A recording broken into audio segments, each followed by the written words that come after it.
उर्दू के एक बहुत ही अजीम शायर डॉक्टर बशीर बदर के बारे में आज मुख्तसर मैं आपको बताऊंगा कि डॉक्टर बशीर बदर साहब जो थे, जो जदीद गज़ल है उसकी आवाज़ थे और उनकी गज़ल के अंदर जो समाज की बेहिसी है, उस बेहिसी की एक तस्वीर पेश किया करते थे।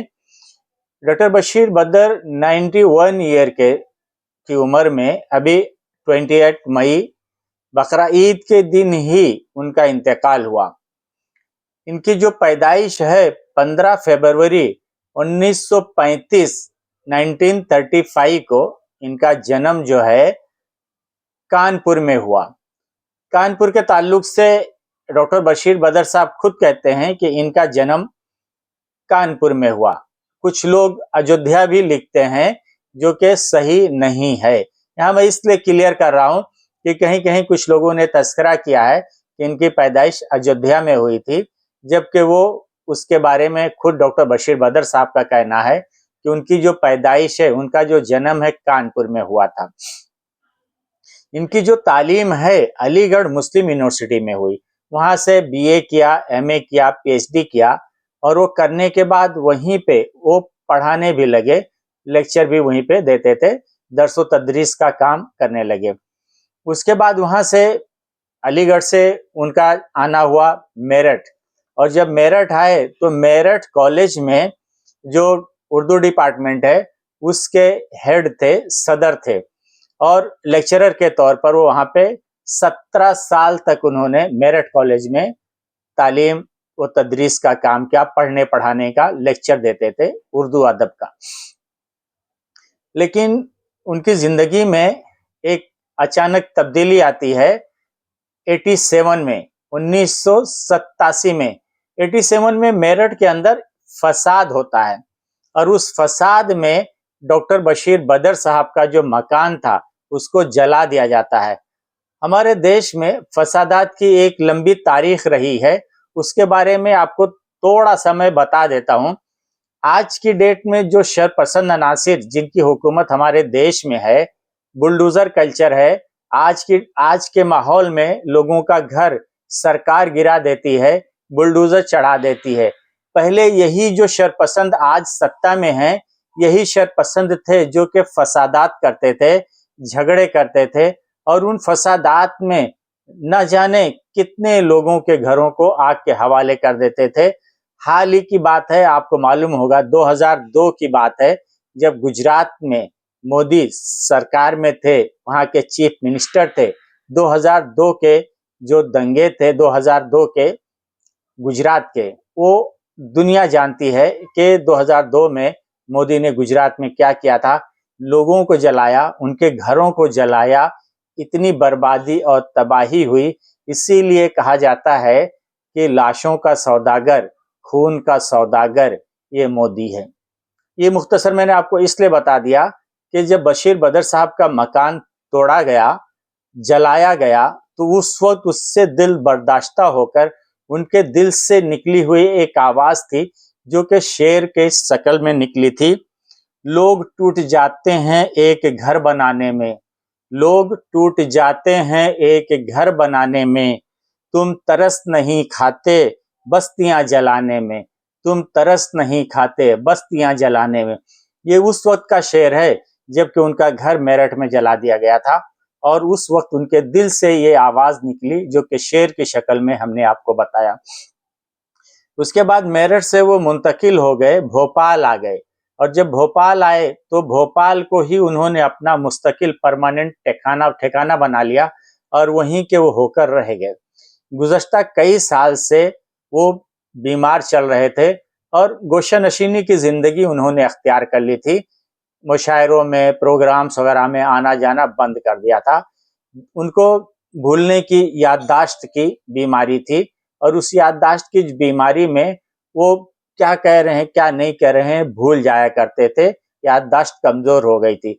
10 साल से बिस्तर पर पड़े हुए थे, बड़ी लंबी बीमारी से गुजरे और 91 साल की उम्र में उनका इंतकाल अभी 28 मई, जिस दिन दुनिया, हिंदुस्तान पूरा त्योहार मना रहा था, कुर्बानी दे रहा था, वो इस दुनिया से रुखसत हो गए।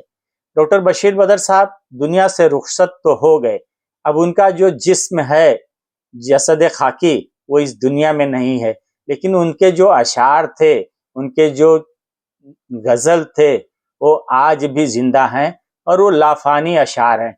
कुछ अशार उनके मैं आपको सुनाऊंगा, सुनिए, आपको भी अच्छा लगेगा। कोई हाथ भी ना मिलाएगा, कोई हाथ भी ना मिलाएगा, जो गले मिलोगे तपाक से। कोई हाथ भी ना मिलाएगा, जो गले मिलोगे तपाक से। ये नए मिजाज का शहर है, यह नए मिजाज का शहर है, जरा फासले से मिला करो, जरा फासले से मिला करो। इसके अंदर कितनी मानवीयत है, कितनी गहराई है, वो आप सोचिए। मुझे दोस्त बन के दगा न दे, मुझे दोस्त बन के दगा न दे, मुझे दोस्त बन के दगा न दे, कि यही सितम मुझे उम्र भर न भुला सकेगा, कि यही सितम मुझे उम्र भर न भुला सकेगा। आगे कहते हैं, जो लोग शोहरत में आकर बड़ी बड़ी ऊंची उड़ान उड़ते हैं, बड़ी बड़ी बातें करने लगते हैं, शोहरत की बुलंदियों पे पहुंचने के बाद अपनी जो ज़मीनी सच्चाई है वो भूल जाते हैं। ऐसे लोगों के लिए उन्होंने शेर कहा है, वो आप सुनिए। शोहरत की बुलंदी, शोहरत की बुलंदी भी एक पल का तमाशा है, शोहरत की बुलंदी भी एक पल का तमाशा है, शोहरत की बुलंदी भी एक पल का तमाशा है। जिस शाख पे बैठे हो वो टूट भी सकती है, जिस शाख पे बैठे हो वो टूट भी सकती है। बचपन के ताल्लुक से उनका एक शेर है, कहते हैं, बहुत ही दिलचस्प और बहुत ही मानाखेज शेर है, आप सुनिए। उड़ने दो परिंदों को अभी शोख हवा में, उड़ने दो परिंदों को अभी शोख हवा में, उड़ने दो परिंदों को अभी शोख हवा में, फिर लौट के बचपन के जमाने नहीं आते, फिर लौट के बचपन के जमाने नहीं आते। एक और उनका शेर आप सुनिए, बड़ा ही फिक्र अंगेज शेर है। वही शहर है वही रास्ते, वही शहर है वही रास्ते, वही घर है और वही लान भी, वही शहर है वही रास्ते, वही घर है और वही लान भी।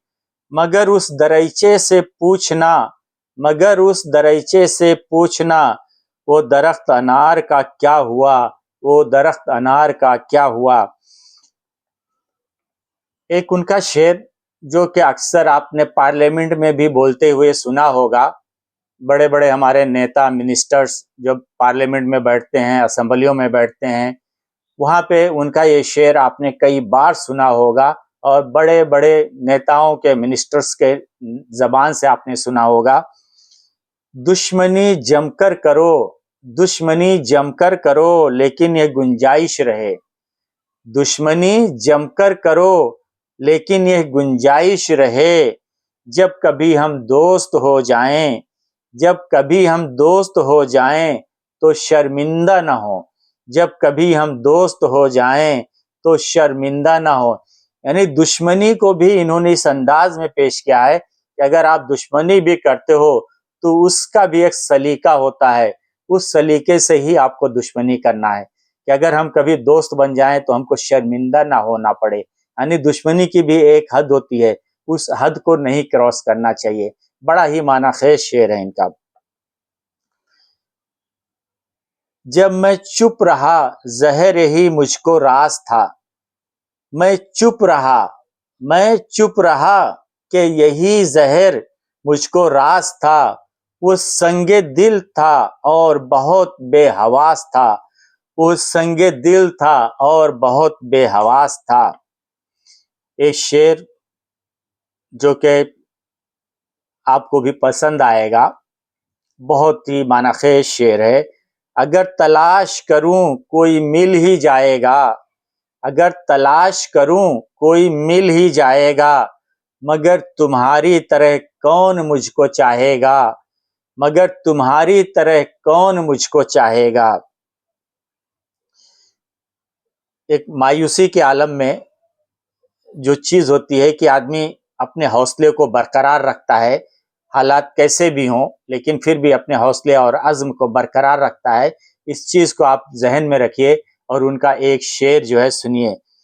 चरागों को आंखों में महफूज रखना, चरागों को आंखों में महफूज रखना, चरागों को आंखों में महफूज रखना, बड़ी दूर तक रात ही रात होगी, बड़ी दूर तक रात ही रात होगी। और एक शेर मैं आपको इंदिरा गांधी के हवाले से सुनाऊंगा कि इंदिरा गांधी जिस रूम में रहती थी, तो अपने कमरे के एक फ्रेम में करके उनका एक शेर उन्होंने अपने घर में लगाया हुआ था। इंदिरा गांधी ने, जो कि हमारे देश की आयरन लेडी थी, प्रधानमंत्री थी, और उन बशीर बदर साहब का ये शेर उनके दिल से बहुत करीब था और इंदिरा गांधी इस शेर को अक्सर गुनगुनाया भी करती थी। उजाले अपनी यादों के हमारे साथ रहने दो, उजाले अपनी यादों के हमारे साथ रहने दो, उजाले अपनी यादों के हमारे साथ रहने दो, न जाने किस गली में जिंदगी की शाम हो जाए, न जाने किस गली में जिंदगी की शाम हो जाए। ये शेर इंदिरा गांधी के दिल से बहुत करीब था। और आखिर में मैं एक शेर और बताऊंगा आपको जो मेरे दिल से बहुत करीब है, और मैं अक्सर उस शेर का हवाला देते रहता हूं और बोलता हूं। जिस दिन से चला हूं मेरी मंजिल पे नजर है, जिस दिन से चला हूं मेरी मंजिल पे नजर है, आंखों ने कभी मील का पत्थर नहीं देखा, आंखों ने कभी मील का पत्थर नहीं देखा। डॉक्टर बशीर बदर साहब सिर्फ एक शायर ही नहीं थे, उनके सीने में एक हसास दिल था जो समाज की बेहिसी के तस्वीर को पेश करते थे, और जो जदीद गजल है उसकी आवाज थे, और जज्बात की जो गहराई होती है वो दिल से उनकी निकलती थी, और उनकी जो बात होती थी वो दिल को छू लेने वाली उनकी शायरी थी। इसीलिए आज हमारे दरमियान डॉक्टर बशीर बदर साहब नहीं हैं, इस दुनिया से जा चुके हैं, रुखसत हो चुके हैं, लेकिन उनके अशार आज हर खास व आम की जबान पे हैं, और उनके जो अशार हैं और उनकी जो गज़लें हैं वो लाफानी हैं, वो अमर हैं, और उनके अशार जिंदा हैं और वो जिंदा रहेंगे, और उन्हीं अशार की शक्ल में हमेशा डॉक्टर बशीर बदर साहब को याद किया जाता रहेगा। अल्लाह ताला उनको जन्नतुल फिरदौस में जाला मकाम दे, और उनकी जो लग़्ज़िशें हैं उनको माफ़ करे, और उनको जन्नतुल फिरदौस में जगह दे। बहुत बहुत शुक्रिया। जय हिंद।